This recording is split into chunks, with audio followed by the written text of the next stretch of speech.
Welcome to Mind Power, a Brains R Us program brought to you by Centerpoint Research Institute. In these special episodes, you'll hear thought-provoking articles designed to expand your mind, useful tips to improve your life, and the latest neuroscience research to help you tap into your fullest potential. Now here's Marc Gilson with today's Mind Power. This week's article is The 5 Things Meditation Takes From You by Marc Gilson. It's time to be honest about something. Even though I constantly talk about the benefits of meditation, the truth is that meditation has robbed me of several things in my life. Things I was deeply attached to, things I used to depend on for my sense of self, safety, and sanity. People always talk about what meditation gives you: mental clarity, centeredness, inner peace. What they usually don't tell you is what meditation takes away. So if you want to be a serious meditator, here's a warning. Be ready to lose some things. Here are some things that meditation took from me. Meditation takes away your self-centeredness.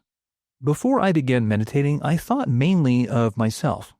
I was of the opinion that choices that benefited me were obviously the best possible choices I could make. I know it sounds selfish, but the way I saw it, I had just one life, and my responsibility was to do anything and everything I could to make that life one of success, power, and pleasure. To do that, I thought I needed to stay focused on just one person, me. I didn't have the time or inclination to worry about other people, whom I assumed were all busy doing the same thing I was, looking out for numero uno.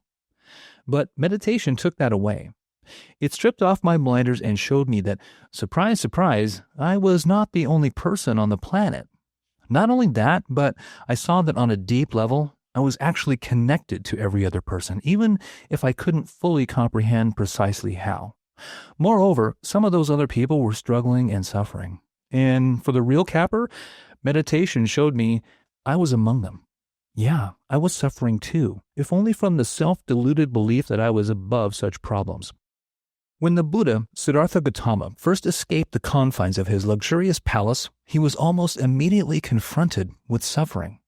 He encountered people he never even imagined existed, people who were diseased, hungry, and impoverished, the untouchables.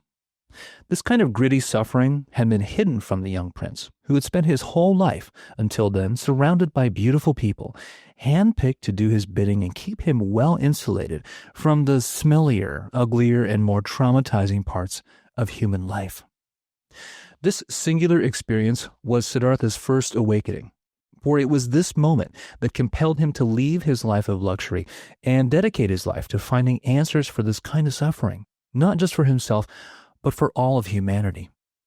This eventually led Siddhartha to realize, among other things, that his attachments to things, even things like his own sense of self, was to blame for this suffering. As he meditated, he began to develop the strength to release his self-centeredness, his attachment to his ego, and liberate himself. If you meditate, you'll be asked to give up your self-centeredness and look beyond the limits of your own suffering. Meditation takes away your laziness. To those new to meditation, the practice itself might look a lot like laziness. Indeed, one of the attractive aspects of meditation to a novice is that it doesn't seem too hard to do. Just sit down, shut up, and breathe. What could be easier? To the lazy mind, meditation seems like an easy a simple way to be good at something that really doesn't require any effort. Meditation seems almost effort-averse. The more you try, the more you do, the more you exert yourself, the more you stink at meditating. Well, it turns out that nothing could be further from the truth. Meditation is not laziness. It requires discipline, not so much in order to do it, but to not do other things. A meditator quickly learns that the very precise practice itself requires actions and efforts designed to change old patterns of thinking and acting, replacing them with new and more resourceful methods. The meditative life is not always a life of stillness. Meditation leads to awareness, and awareness urges action, the same way that being awake and energized causes you to get more done. Meditation will help you break the chains of misguided effort and wasted action and will propel you into purposeful action like nothing else. If you like your laziness, meditation isn't for you. Meditation takes away your anger. I used to love to be angry. I got angry about just about everything. Politics, religion, my family, my boss, my favorite sports team losing in the playoffs, the weather. Anger was my baseline state of mind.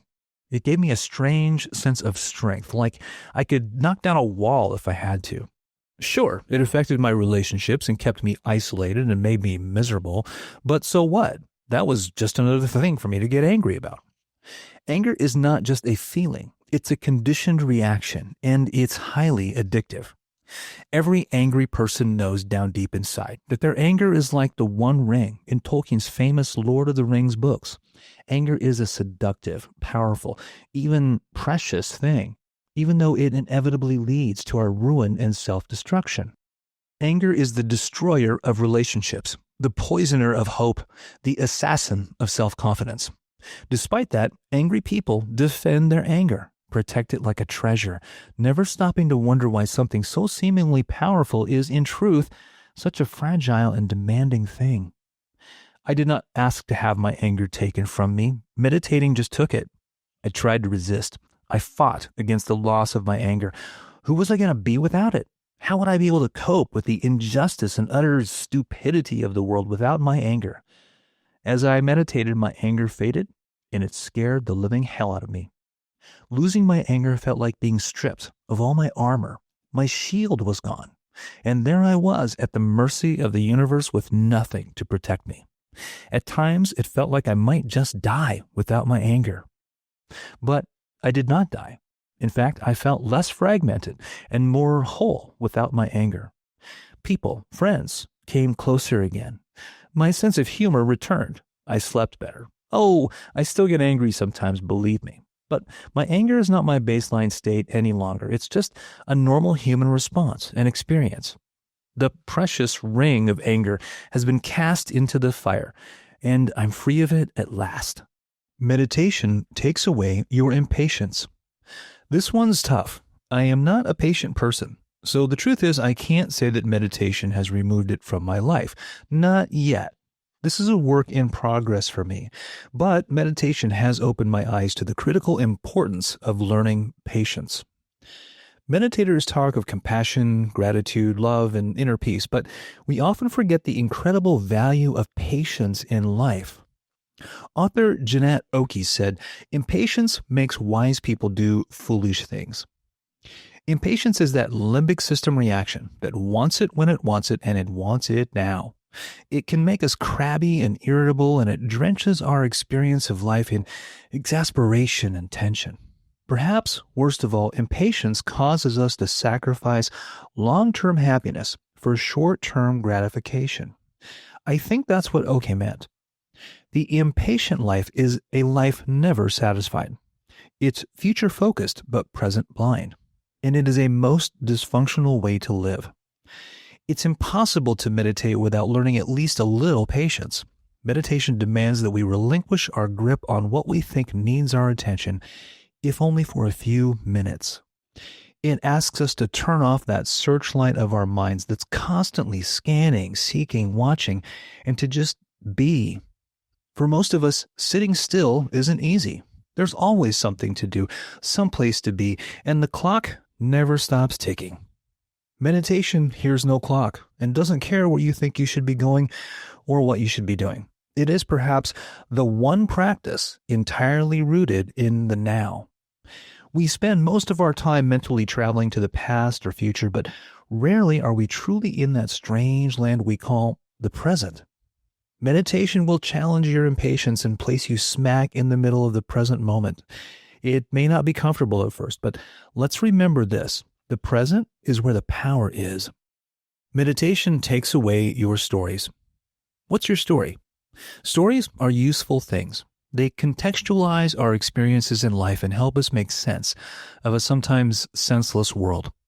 Stories are like belly buttons. We all have one. Lots of them, in fact. Stories, not belly buttons. We have stories about ourselves, about our childhood and upbringing, about the experiences we had while in our teen years, about the way the world works or should work.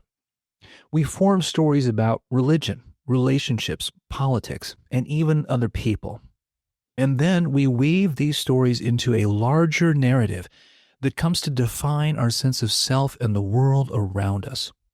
Stories can be immensely helpful in our growth and development, but they can also hold us back. That's because stories are sometimes concocted to reframe or alter our experiences to suit what we pretend to be true, even when we know better. With story, we cast ourselves and others in various roles: hero, princess, sage, victim, villain, etc.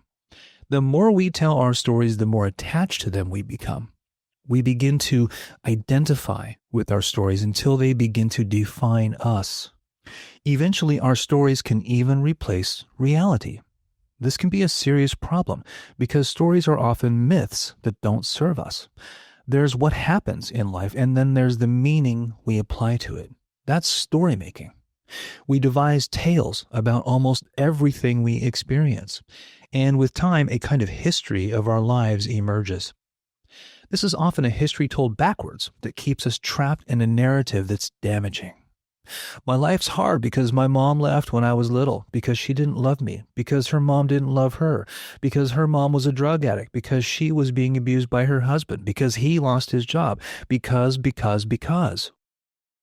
Perhaps that's all very true, but it's just a story, and a rather dysfunctional one.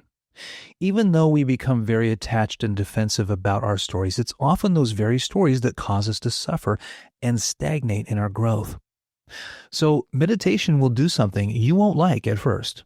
It'll challenge your story. In fact, it'll rip up the pages of your story and toss them to the wind. Your instinct will be to fight it with everything you've got. But don't worry, you are not your story. And once you break away from the grip of this myth that has defined you for so long, you'll find yourself experiencing a kind of freedom you've never experienced before.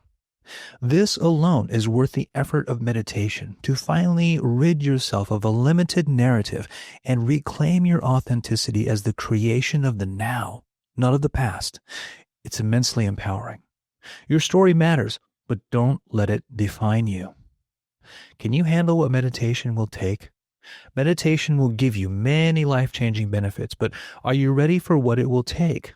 Are you ready to let go of the self-deception, self-sabotage, anger, and dysfunction? With a little courage, awareness, and determination, real inner freedom can be yours. Just sit. Just be. Thanks for listening. Until next time, be well. This episode of Brains R Us is brought to you by the MyHolosync app, the only official app for HoloSync.